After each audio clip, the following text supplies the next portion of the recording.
Hello views, welcome to TJMS Tamil channel. Kaveri என்ன பண்ணுறாங்க, நாள் தள்ளி போயிருக்கு அப்படின்னு சொல்லிட்டு தன்னோட ஃப்ரெண்டு கிட்ட வந்து ஷேர் பண்ணுறாங்க. ஃப்ரெண்டும் என்ன பண்ணுறாங்க, சரி ஒரு ப்ரெக்னன்சி கிட்ட வாங்கி செக் பண்ணி பாருடி அப்படின்னு சொல்லிட்டு சொல்கிறாங்க. வேண்டாம் அப்படின்னு சொல்லிட்டு காவேரி பயந்த மாதிரி பேச அவங்க ஃப்ரெண்டு சொல்கிறாங்க, அப்படி பயந்துட்டு இருந்தால் வேலைக்கு ஆகாது, என்ன ஏதுன்னு சொல்லிட்டு தெரிஞ்சுக்கணுமா இல்லையா, அப்போ வந்து அதை செய்ய அப்படின்னு சொல்லிட்டு சொன்னதுக்கப்புறமா ரொம்ப யோசிக்கிறாங்க காவேரி. ரொம்பவே தயக்கத்தோடு இருக்காங்க நம்ம காவேரி. அதுக்கப்புறம் சரி எப்படியும் வந்து டெஸ்ட் பண்ணி தான் ஆகணும் அப்படின்னு சொல்லிட்டு மெடிக்கல் ஷாப் போயிட்டு அவங்களே வந்து ப்ரெக்னன்சி கிட்ட வந்து கேட்டு வாங்குறாங்க. வாங்கிட்டு அப்படியே பயத்தோட தான் வீட்டுக்கு எடுத்துகிட்டு வராங்க. காவேரியை பார்த்து என்னடி எங்கே போயிட்டு வர அப்படின்னு சொல்லிட்டு கேட்க, ஒன்றும் இல்லைக்கா, பக்கத்தில் கடை தெருவுக்கு தான் போயிட்டு வரேன் அப்படின்னு சொல்லிட்டு என்ன சொல்லி சமாளிக்கிறாங்க. என்ன இவ ஒரு மார்க்கமாகவே சுற்றிட்டு இருக்கா அப்படின்னு சொல்லிட்டு கங்கா ஒரு பக்கம் நினைக்கிறாங்க. இன்னொரு பக்கம் காவேரி உள்ளுக்குள்ளே பயங்கர பயத்தோடு இருக்காங்க, எப்போ போய் பண்ணுறது அப்படின்னு சொல்லிட்டு. ஏன்னா எல்லாருமே வீட்டில் இருக்காங்க, எதனா வந்து கண்டுபிடிச்சிருவாங்களோ அப்படின்ற ஒரு பயம் அவங்களுக்குள்ளே இருந்துக்கிட்டே இருக்குது. அதுக்கப்புறமா என்ன பண்ணுறாங்க, போய் டெஸ்ட் பண்ணி பார்க்குறாங்க. ஒரு கோடு விழுது. அப்போ ஒன்றும் இல்லை அப்படின்னு சொல்லிட்டு யோசிக்கிற தருணத்தில் அதுக்கப்புறமா 2 கோடு வரதை பார்த்து ரொம்ப பயந்து போயிட்டாங்க காவேரி.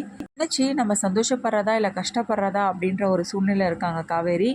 வந்த காவேரியை பார்த்தா, என்ன காவேரி இவ்வளோ நேரம் உள்ளே போய் என்ன பண்ணிட்டு இருந்த, ஆளையே காணுமே அப்படின்னு சொல்லிட்டு கேட்குறாங்க. ஒன்றும் இல்லைக்கா அப்படின்னு சொல்லிட்டு எதையும் சொல்லி சமாளிக்க. அதுக்கப்புறம் என்ன பண்ணுறதுனே புரியல, ஒரு மார்க்கமாக நடந்துட்டு இருக்காங்க காவேரி. ஃப்ரெண்டுக்கு கால் பண்ணி பேசுகிறாங்க. என்னடி டெஸ்ட் பண்ணி அப்படின்னு சொல்லிட்டு கேட்க, ஆமாம் 2 கோடு வந்துருச்சு அப்படின்னு சொல்லிட்டு சொன்னது கேட்டு ரொம்ப சந்தோஷப்படுறாங்க. என்னடி எனக்கு பயமாக இருக்குடி அப்படின்னு சொல்லிட்டு, இதில் என்ன இருக்குது பயப்படுறதுக்கு, நீ வீட்டில் சொன்னியா இல்லையா, விஜய் கிட்ட சொன்னால் ரொம்ப சந்தோஷப்படுவாப்பிள்ளையே அப்படின்னு சொல்லிட்டு அவங்க ஃப்ரெண்டும் சொல்கிறாங்க. இப்போவே போயிட்டு உங்கள் வீட்டுக்காரர்கிட்ட இது எல்லாத்தையும் சொல்லு, ரொம்ப சந்தோஷப்படுவா போல் அப்படின்னு சொல்லிட்டு ஃப்ரெண்டு வந்து அட்வைஸ் கொடுக்குறாங்க.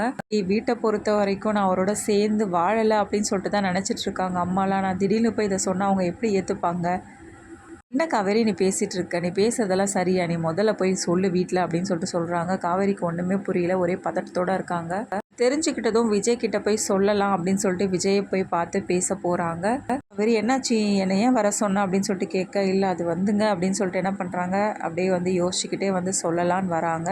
அதுக்குள்ளே தடங்கள் வரா மாதிரி அங்கேருந்து சாரதாம்மா கூப்பிட்றாங்க. காவேரி இங்கே வா அப்படின்னு சொல்லிட்டு பயந்துக்கிட்டு அப்படியே உள்ளே ஓடி போகிறாங்க. இதுக்கப்புறமா விஜய் கிட்ட இந்த விஷயத்த சொல்கிறாங்களா, இல்லை கங்காவா இந்த விஷயத்தை பற்றி தெரிஞ்சுக்கிறாங்களா, இது எல்லாமே தெரிஞ்சுக்கலாம். அதுக்கு மறக்காம நம்மளோட சேனலை வந்து சப்ஸ்கிரைப் பண்ணிக்கோங்க. கூடவே இருக்க அந்த பெல் ஐக்கனும் கிளிக் பண்ணிவிடுங்க. அப்போ தான் நான் போடுற அடுத்தடுத்த வீடியோஸ் உங்களுக்கு நோட்டிஃபிகேஷனில் வரும். ஓகே வியூஸ், தேங்க்ஸ் ஃபார் வாட்சிங் திஸ் வீடியோ.